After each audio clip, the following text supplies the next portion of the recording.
Assalamualaikum warahmatullahi wabarakatuh. Saya Seliana Pustiani dari Institut Agama Islam Negeri Surakarta, Program Studi Hukum Ekonomi Syariah, Fakultas Syariah.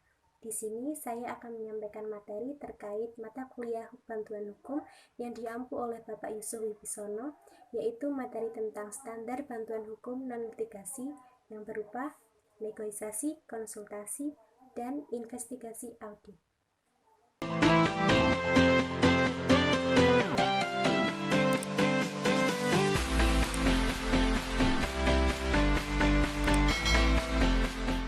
Sebelum membahas materi inti yaitu negosiasi, konsultasi, dan investigasi audit, maka terlebih dahulu saya akan sedikit menerangkan tentang apa yang dimaksud oleh bantuan hukum non-litigasi.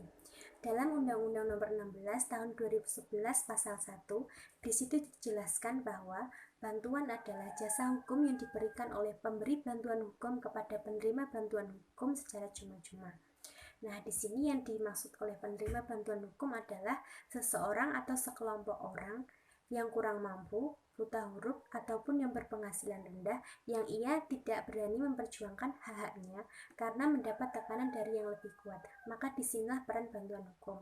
Kemudian yang dimaksud oleh pemberi bantuan hukum adalah lembaga hukum atau organisasi kemasyarakatan yang memberi layanan hukum berdasarkan undang-undang bantuan hukum. Kemudian yang dimaksud dengan non-litigasi adalah penyelesaian masalah hukum di luar proses peradilan. Biasanya disebut dengan penyelesaian sengketa alternatif atau biasa disingkat dengan PSA. Penyelesaian secara non-litigasi ini biasa ditempuh oleh pihak yang merasa dirugikan atau telah terjadi perbedaan pendapat baik individu, kelompok, maupun badan usaha. Penyelesaian secara non-litigasi ini biasa ditempuh dengan cara musyawarah mufakat dengan penyelesaian konflik secara kekeluargaan. Jadi dapat disimpulkan bahwa bantuan hukum non-litigasi adalah jasa pemberi bantuan secara cuma-cuma kepada sekelompok orang atau seseorang yang kurang mampu, buta huruf, ataupun yang berpenghasilan rendah yang dilakukan di luar proses peradilan. Kemudian setelah kita mengetahui apa arti dari bantuan hukum non-litigasi, kita akan masuk pada inti materi yaitu negosiasi, konsultasi, dan investigasi audit.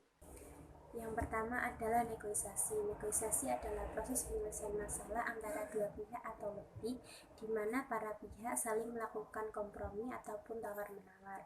Seseorang yang mampu melakukan negosiasi disebut negosiator.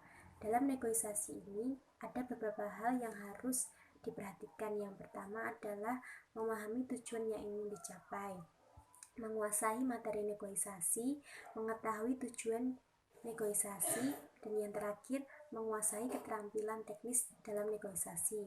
Kemudian ketentuan dalam negosiasi selanjutnya dituangkan secara tertulis yang disepakati oleh para pihak. Yang kedua adalah konsultasi. Konsultasi secara sederhana merupakan tindakan personal antara klien dengan pihak lain yang disebut konsultan. Konsultan di sini bertugas memberikan pendapat hukum sebagaimana yang diminta oleh kliennya. Untuk yang selanjutnya, keputusan mengenai penyelesaian masalah diambil oleh para pihak. Nah, pada pelayanan konsultasi ini dilakukan dengan dua tahap. Dengan tahap pertama yaitu konsultasi yang dilakukan oleh konselor kepada konsulti, dan tahap penanganan yang dilakukan oleh konsulti kepada konseli pihak ketiga. Jadi petugas pada tahap konsultasi adalah konselor, dan sedangkan petugas pada tahap penanganan adalah konselti. Yang ketiga adalah investigasi audit, yaitu pemeriksaan pada lingkup tertentu yang tidak ditentukan pada periodenya, dan lebih spesifik pada area-area pertanggungjawaban yang diduga mengandung inefisiensi atau penyalahgunaan wewenang dengan hasil audit rekomendasi untuk ditindaklanjuti. Audit investigasi dilakukan ketika ada permintaan dari pihak yang memerlukan untuk dilakukan audit. Demikian materi yang dapat saya sampaikan terkait standar bantuan hukum non-litigasi, negosiasi, konsultasi, dan investigasi audit. Terima kasih. Maaf apabila ada kekurangan. Semoga bermanfaat. Wassalamualaikum warahmatullahi wabarakatuh.